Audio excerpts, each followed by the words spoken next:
It was November 1979, having what I call had a 40-year search. I read in our magazine, it was the National Federation of Spiritual Healers, an article by Peggy Mason entitled Love Walking on 2 Feet.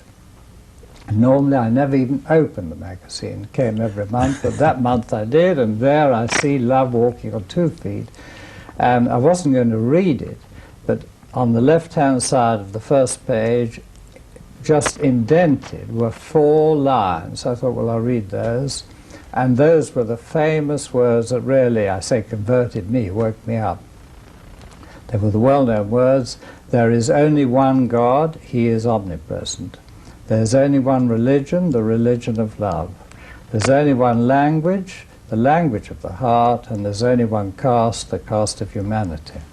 So when I read that, I thought, telling you this, I thought, my God, I found the whole thing, which I have spent 40 years studying to find. I mean, I come to the same conclusions, but here is someone who's got it all in just 4 lines. And you saw it in print, and I that saw was it the in print, effect. never heard of Peggy Mason, but of course I know her well now.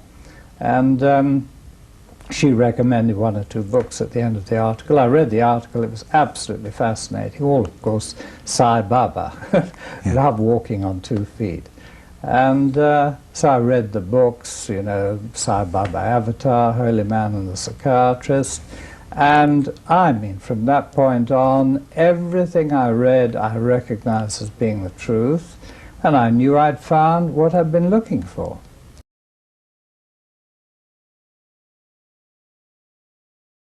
I just sat down in meditation. I'd obviously done meditation, and tried to communicate with him. And okay, at the beginning it was very simple, but undoubtedly I had a contact with him.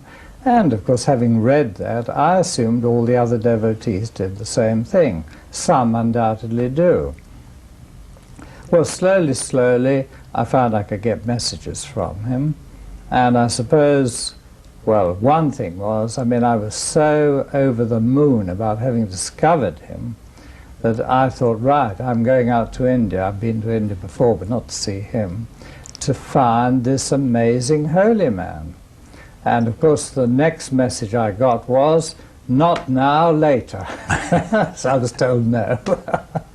And then that summer of 1980, I was in Greece on holiday, on one of the Greek islands, and I remember the date, 13th of August 1980. I got a very short message from Swami, and he simply said, I will speak to you in Bombay. Well, that was rather surprising. I didn't know it then, that Swami, you know, probably if he spends 5 days in a whole year in Bombay, it's the maximum. And in any case, I wrote it down. And, well then, Jean and I decided to go out early in 1981. We left on New Year's Day, 1981. We flew out to Bombay, down to Bangalore, where Swami wasn't actually there, but we went to Whitefield. I already had a good communication with him then, and he was at Puttaparthi, and he said it clearly in the message, stay where you are, because in 2 or 3 days he's coming. So we stayed there, and sure enough, in 2 or 3 days, Swami came. And well, we had some incredible experiences there. We didn't get an interview there. Of course, he'd said he'd speak to us in Bombay, so I suppose we weren't meant to. But I mean, he did actually speak to us. We were with a friend. We were a group of 6. And, you know, he said a few words to us, and because the chap who was looking after us, very nice Indian friend, was trying to sort of promote us like a little group, on the very first day, because we'd been taken not right in the darshan line, outside it, so that Swami would see us. Swami, after darshan, walked up towards us.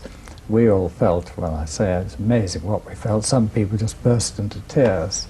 And Swami pointed at this chap who was our sort of, you know, the Indian friend, and he said, no introductions and no recommendations. So that was our introduction to Swami. And it was so funny. And then Swami went off to Madras. again I got a message saying that from Madras, well, I think we knew maybe from Madras he would be going on to Bombay. He said go to Bombay and wait, and I don't know whether he said he'd see us again or not. But so we went off to Bombay, we waited. After 2 or 3 days Swami came.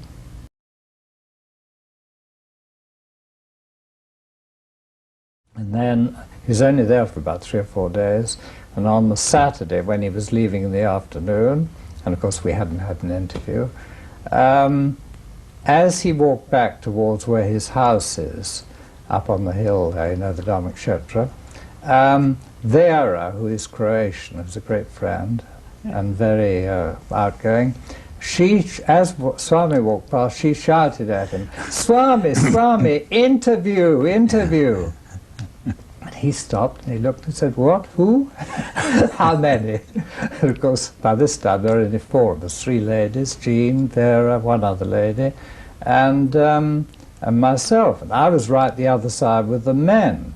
And I didn't know this had happened, of course. I see we've got a visitor here.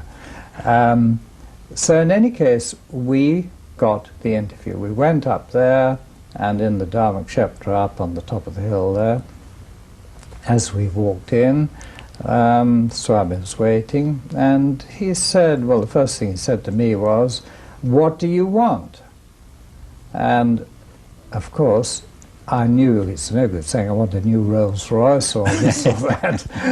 So I said, "Swami, all I want is your grace." And it was very extraordinary what happened, because at Whitefield, and knowing he does materialize rings, and I'm in the city, a businessman, have been all my life, so I knew if I ever got a ring, it would have to be one I could wear on my finger, not one of these giant things with his picture on. Yeah. And I'd seen 4 Italians there with rings exactly like this silver one here. So, I mean, I just thought if I ever got a ring, I'd love to have one like that.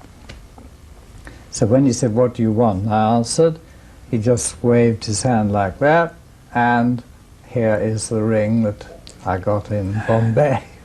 And then he called us in the interview room, the 4 of us, private room, and we had, I suppose, in my language, probably the best interview, the most interesting interview ever. That was the very first one. It was so relaxed. You would think time didn't exist. He was in no hurry, he was prepared to play. One of the ladies with us who's now dead, she had family photographs. Swami was quite happy to look at the photographs, talk about the people. We were in there for half an hour, and there were so many people in Bombay, and I was thinking, so, you know, I mean, we're overdoing it, but of course he's in charge, not us. Then, something also rather interesting happened. He just got up after about half an hour and walked out through another door at the back. He didn't tell us to go. So we just sat there on the floor and around his footstool, just waiting, not quite knowing what we were meant to do. And one interesting thing was, quite by chance, we put our hands on this footstool, and when I say it was red hot, the heat coming out of that stool where his feet had been was unbelievable, and we could all feel it. So we stayed there for about 1/4 of an hour, 20 minutes. Nobody else came in, and then Swami comes back again with quite a few people following him, and he said, "What, still here?" And then he gets all a joke. And then I remember, only time I ever did that, he was so sweet with us. I asked him if I could kiss his hand, you know, rather like the Greeks do, and I have Greek origin. So he held out his hand and I kissed his hand. I mean, to me, it just was something I felt I wanted to do.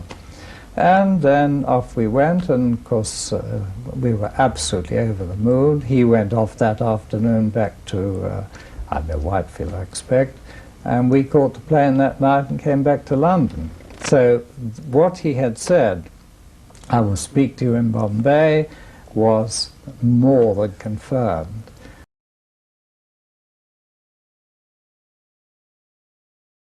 And even then, although I got so many messages from him, and they couldn't be from anybody else, a lot of them were very spiritual messages, and I used to make copies of them, let other people see them, and they started circulating.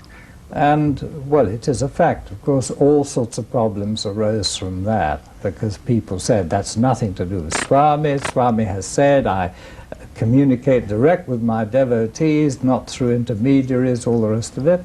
Okay, I have to accept that. All I know is the messages were coming from him. But it wasn't until probably 2 years later that in a private interview when Jean was there, I had the chance to actually, I had a lot of messages with me, and I said, Swami, all these messages, are they from you? And he said, where do you think they come from, the sky? And then later on, another interview, must have been 84 or 85, he told me to put, because there had been awful problems over the messages, you know, people saying this, that, the other. In any case, he told me, put all the messages into a book, and he said, speak to Kasturi, he'll help you to find a title. And in the same interview room was a friend of ours, Mukunda Kumari, who was in the publishing business, and he pointed at her, and he said, and you publish. So, Kasturi chose the title. He gave me a choice of 4, actually. 4 names, and sign messages for you and me. When I saw that, that was #1 choice. I've still got a bit of paper with his, the names on it. That was it. So out came, you know, book #1 in 1985. Once you discover Swami, and you realize that you are here in the presence of the avatar who has come down onto the earth in human form, do not lose that unique opportunity which we have been given, because some of us take everything for granted. This is a terrible mistake. We have got a unique opportunity at this point of time in this incarnation. We haven't come down by accident either, by the way. So we've come down here, we have that opportunity, and we must seize that opportunity and try and follow the teachings and put the teachings into practice in our own lives so that we can be, as he would say, like beacons of light, beacons of love and light, to help the other people who have not yet found the way, lost in the darkness, lost in the wilderness. There are too many.